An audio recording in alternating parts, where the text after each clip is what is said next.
Consider that thou art dust, and to dust thou shalt return. The day will come when you shall die, and rot in a grave.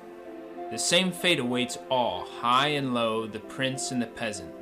As soon as the soul shall have left the body, with the last gasp it will go into eternity, and the body will return to dust. Picture to yourself a man who has recently expired. Behold that corpse lying on the bed, the head fallen on the chest, the hair disordered and bathed in the sweat of death, the eyes sunken, the cheeks hollow, the tongue and the lips the color of lead.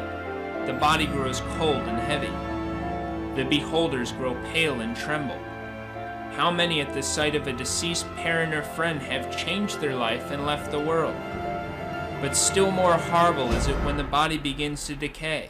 24 hours have not elapsed since the death of that youth, and an offensive odor is already perceptible. The windows must be opened, and incense must be burnt, and haste must be made to transfer the body to the church and to bury it, that the whole house may not be infected. And if that body has belonged to one of the great or rich ones of the earth, it will only send forth a more intolerable stench. Behold to what that proud man has become, the favorite, the desired one of society, now become the horror and the abomination of all who behold him. His relations hasten to remove him from the house, and people are hired to bear him away, that enclosed in a coffin they may cast him into a grave. Formerly he was renowned for his talents, his elegance, his graceful manners, and his wit, but no sooner is he dead than he is forgotten. On hearing the news of his death, some say he was an honor to his family, others he has provided well for his family. Others grieve because the departed had done them some service. Some rejoice because his death brings some advantage to them. However, in a short time, no one will name him any more.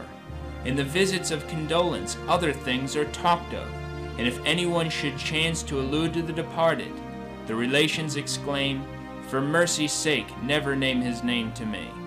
Consider that as you have done at the death of your friends and relations, so will others do by you.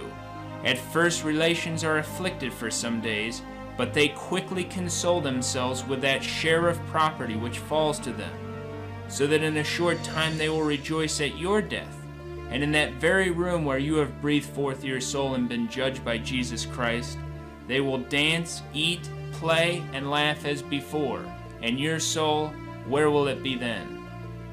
But that you may see more clearly what you are, O Christian soul, go to a sepulchre, contemplate dust, ashes, worms, and sigh.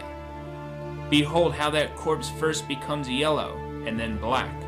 Afterwards the whole body is covered with a white and disgusting mold. Then there issues forth a slime which flows to the earth. In that corruption a multitude of worms is generated, which feed on the flesh.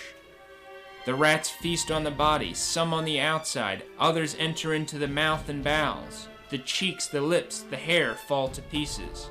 The ribs are first laid bare, then the arms and legs. The worms, after having consumed all the flesh, devour each other, and at last nothing remains of that body but a skeleton, which in time crumbles in pieces, the bones separate, and the head falls from the trunk. See then what a man is? A little dust on the barn floor which is carried away by the wind. In this picture of death, behold yourself, and what you will one day become. Remember that thou art dust, and to dust thou shalt return. Consider that in a few years, perhaps a few months or days, thou will become rottenness and worms. All must come to an end, And if when you die your soul is lost, all is lost for you. St. Bernard says, "Look on the sins of youth and blush. Look on the sins of manhood and weep. Look on the present disorders of thy life and tremble and amend. Behold the graves of the dead, and say to yourself, if these could live again, what would they not do for eternal life? And I who have time, what do I do for my soul? In the world, those only are esteemed happy who enjoy the goods, the pleasures, the riches, and the pomps of this world. But death puts an end to all these joys of earth. For what is your life? It is a vapor which appeareth for a little while." James 4:15. Behold that man, courted today, feared and almost worshipped. Tomorrow when he is dead, he will be despised, reviled, and trampled upon. When death comes, we must leave all. When the body is laid in the grave, the flesh falls off, and behold, his skeleton can no longer be distinguished from the other skeletons. Go to the grave, says St. Basil, and see if you can there discover who has been servant and who has been master.